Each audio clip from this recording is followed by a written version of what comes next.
Volleyball serving. To uphold a volleyball serve, you start with your feet. Put your left foot in front of your right, about shoulder width apart. Hold the ball about eye level with your left hand on the bottom and your right hand on the top. The toss should only be high enough so that when you pull back your right arm, as the bow and arrow effect, the hand contacts the ball on its downward swing. I would be a cognitive as I have never played and I'm learning, so I look uncoordinated and lost as I'm not 100% on how to play. And the effects and skills completely needed.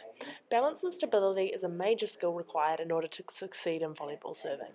Balance is required through through serving in order for you to successfully hit the ball by your body being in control and stabilized, which means this context you have to have your body prepared and suited to the situation that is going on with the game. And being balanced, you will have to be strong enough to successfully hit the ball onto the opposing side to gain points.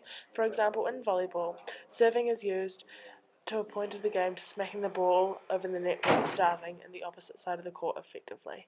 The projectile motion used to spike a ball in volley would be how high you hit the ball from, which will determine how accurate the ball will go over the net, and the angle you hit it on determines where the ball will land on the other side. And the aim of the game is to get the ball straight down onto the floor, which then will mean you gain a point.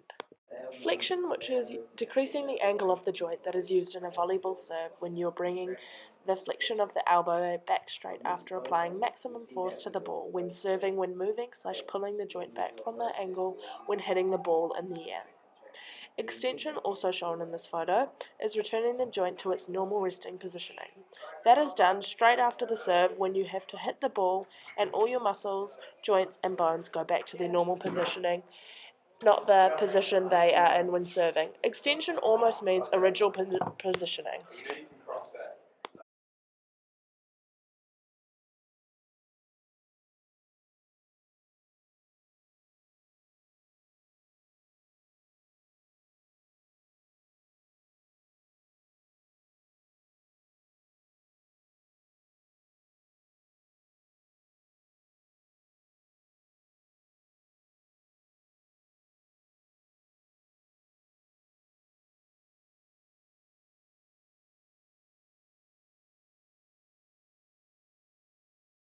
Extension, this occurs straight after your hand has made contact with the ball.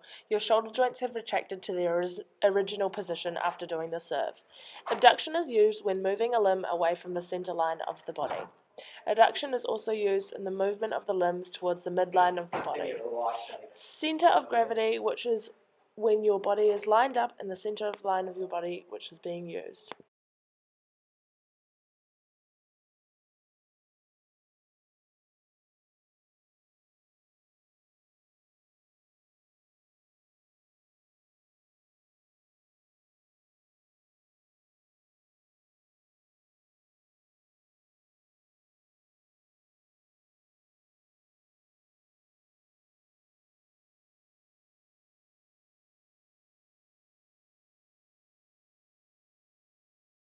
Many of the skills performed in sport need maximum speed or force to be generated, such as throwing a ball, rowing, and especially serving in volleyball. In order to do this, I need to involve as many body parts as possible, moving them in the correct order sequence, such as muscles, joints, and bones. The more body segments involved, the greater the force or speed generated when the ball is going over the net.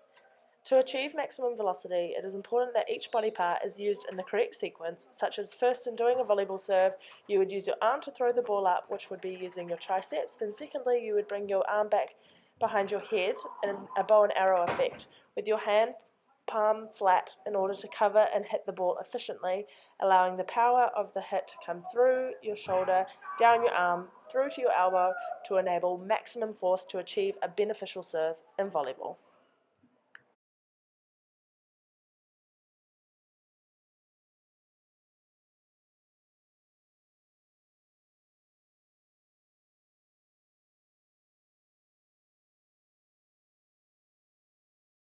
The timing of the application of the forces is vital because you throw the ball up and hit it at the wrong time, it could cause it to spin out of control and stop the aim of where you want the ball to go, somewhere else, and cause benefits for the opposing team. Also, you could get the timing off with the serve in your body, and it could withhold the maximum force, and it could be a short serve and not go to the potential it could have. A body part should begin to move when the previous body part is exerting maximum force/speed. Bones and muscles. There's more information under the balance and stability principle, but the names of the main muscles used to do a good volleyball serve are the deltoids, lifting the arm up, and the tricep pulls the arm through to hit the ball at maximum speed. Another anatomical movement used is wrist flex and wrist extensors. That is used to keep the arm/wrist/hand still to be able to hit the ball straight, accurately to keep the hand still while doing a serve in volleyball.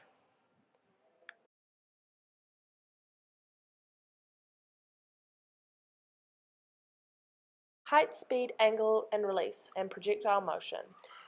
Biomechanics Principle 2, which helped improving my skill in serving in volleyball. Height of release is when you let go of the volleyball when you are serving the ball, using degrees to get optimal angle of release. It depends on who you are with your height, shape, and your strength with how hard you can apply maximum force to the volleyball. The height, speed, angle of release works in the aim of the ball, using your body to get the ball in the angle you want it with altering the spin of the ball with the positioning of your hand and your body's movements. In the video clip above showing me hitting the ball, which has lines and angles to show how I am using the biomechanics principle of height, speed, angle and release and projectile motion. It shows that I'm working at the angle of 86 degrees, which is about the preferred position.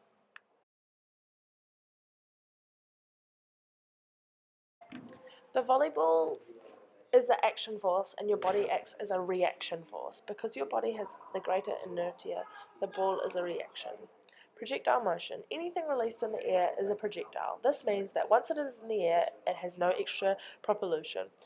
Things go from high pressure to low pressure, propelling factors that can alter the serve in volleyball. The speed of the release when the ball was hit. The height of release, which is whereabouts the ball was in the air when you hit it over the net. Angle of the ball when released. A preferred angle to have optimal serve would be around 80 degrees. In the video of me hitting it over, I'm at 86 degrees, which is 6 degrees over the preferred degree angle. Factors in the air. Gravity, also air resistance such as conditions you and the ball are in when serving, and how it could alter the serve such as weather, humidity, and etc. Balance and stability.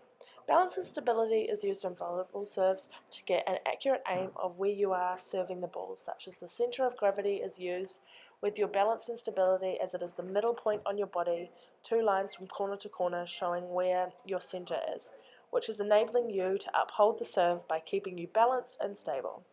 Another biomechanical principle used in balance and stability is line of gravity through the middle of your body line, through your head, and land on your base of support, and should go through to your center of gravity base of support, as they should all beneficially work together to achieve an optimal serve. Muscles and bones. A volleyball serve requires you to use muscles such as glutes, quadriceps, calves, hamstrings, shoulders extensors, and flexors, and wrist flexors. The joints used in volleyball serving, such as ankles, are used when you're twisting your body around, so once you have hit the ball, your hips are turning, your torso is turning as well, to use maximum strength in hitting the ball.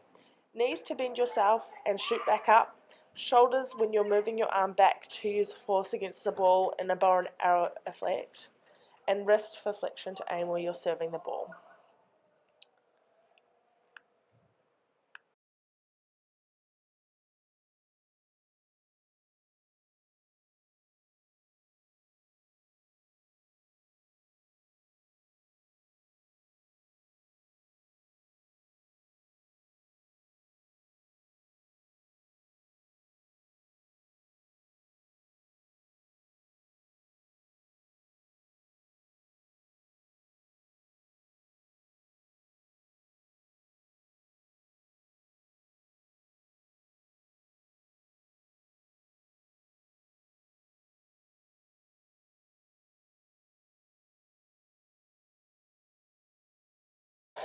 Sports psychology. Self-talk is used when I'm sitting to mentally prepare my mind that I'm going to achieve the serve.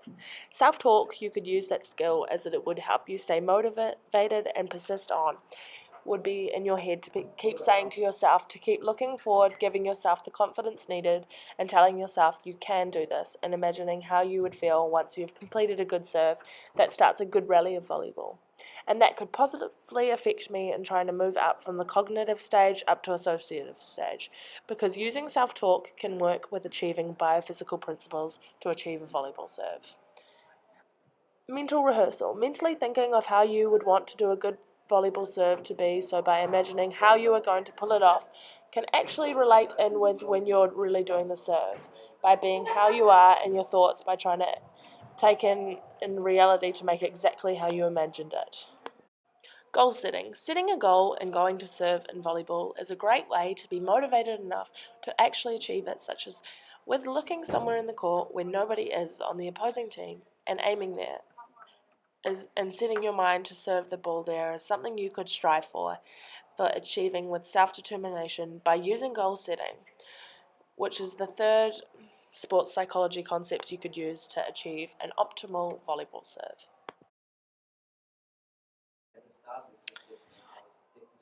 Anchoredness is the working muscles used in a volleyball serve, which are muscles such as glutes, quadriceps, calves, hamstrings, shoulders, extensors and flexors, and wrist flexors. Also, the joints that are working would be ankles. Ankles are used when twisting your body around once you have hit the ball. Hips when you are turning your torso to use maximum strength in hitting the ball over the net when serving. Knees to bend yourself and shoot straight back up afterwards. And shoulders when you're moving your arm back to use the force against the ball. And wrists for flexions to aim where you're serving the ball so it doesn't spin out of control. Stage of learning. Pre-test. In the video in the start of the thing, it shows that I am at the level cognitive, which is beginner, but the more practice I've had over the lessons and the knowledge I've received from the game is slowly helping me to move up to the stage associative, shown in those videos.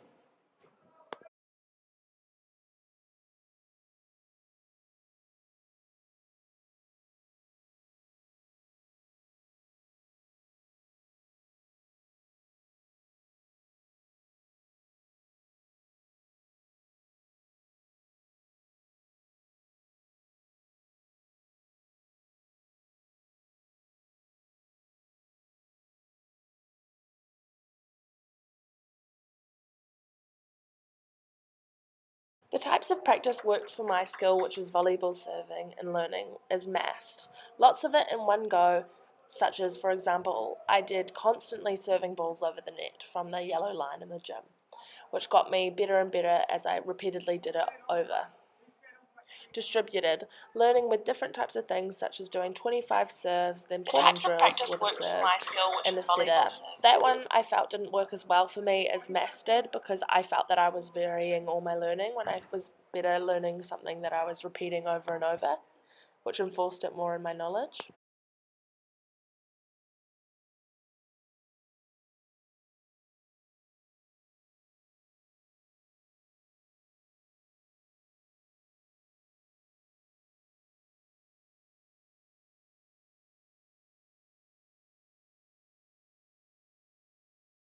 Factors that impacted my skill learning were facilities. Facilities impacted my learning very largely with how well I can learn and uphold a volleyball serve. Competition also impacted my learning because we teamed up against people who had similar abilities in volleyball, so it was fair and an enjoyable competition. Confidence was also a factor that impacted my learning of volleyball, with how I started off and I had no idea how to play, but the rules of the game were clearly explained by Mr. Wallace Boyd, as he has great knowledge on the game. Also, playing with people with the same ability made me feel fine and equal to who we were versing. We also worked in the gym because of the weather conditions, and also we were very lucky to work with high quality, expensive volleyballs, so that helped us learn much better than working with poor facilities.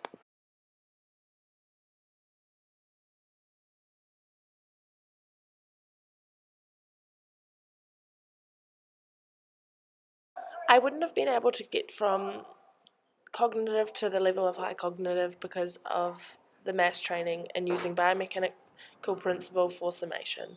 That biomechanical principle worked best for me in improving my skill with how I involved as many body parts as possible while serving, moving them in the correct order sequence such as muscles, joints and bones. The more body segments involved, the greater the force or speed generated when the ball is going over the net, and personally I found that the principle was very achievable once learned and worked best for me in improving my serving skill, which was serving in volleyball. By Ashlea Davey.